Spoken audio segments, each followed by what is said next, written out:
หวานไหมหวาน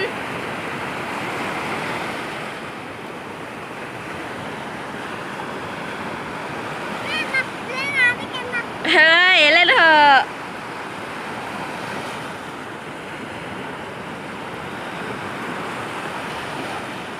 โอ้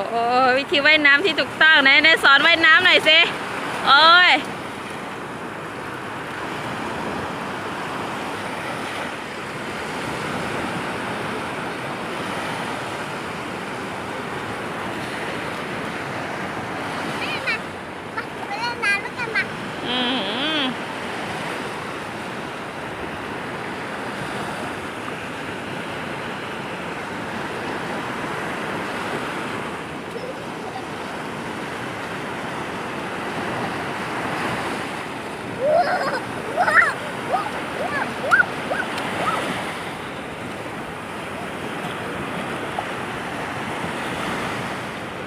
หวานไหมน่ะฮะเอ้ยหวานน้ำเค็มเหรอ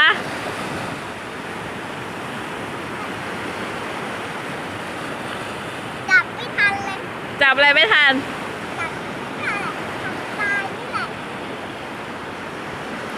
ไว้สอนว่ายน้ำหน่อย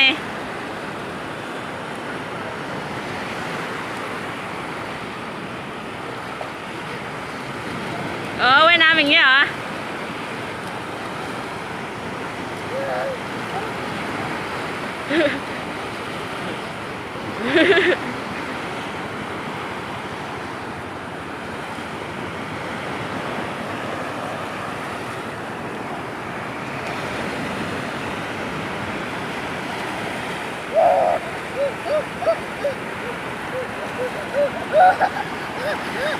เขาเกี่ยวเอาพาวิ่งไปแล้ว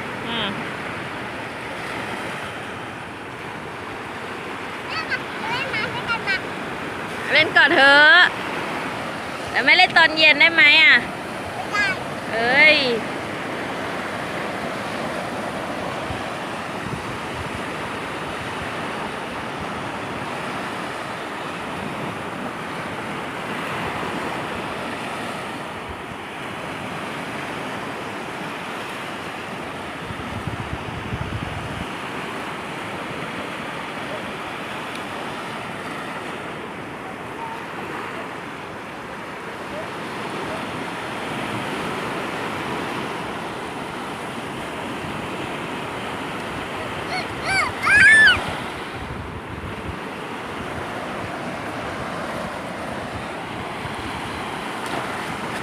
อุ้ย